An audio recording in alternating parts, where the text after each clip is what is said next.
Magandang araw sa inyong lahat at welcome sa aking channel. Julia Montes, inaming secured na sa relasyon nila ng aktor na si Coco Martin. Nagbigay ng payag si Julia hinggil sa relasyon nila ni Coco.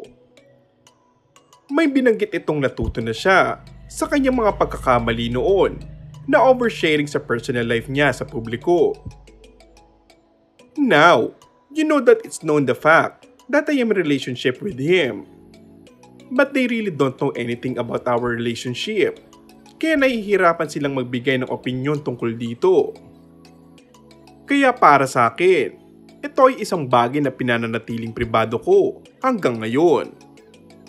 Pero hindi ibig sabihin na hindi ako proud sa relationship namin, ayon sa actress.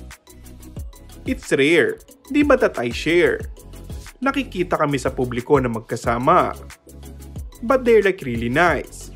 Happy moments that I feel proud of. So it's something that I'm happy to share. Pahayag pa nito.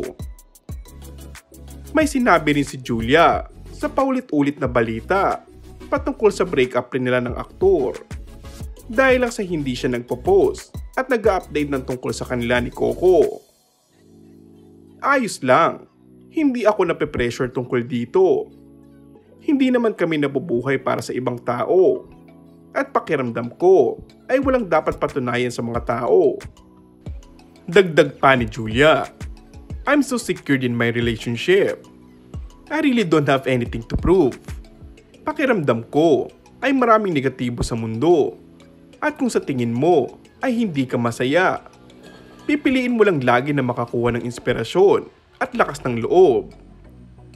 So you know, for negative people, I mean we are not always happy all the time. We work to live the life na kung saan tayo masaya.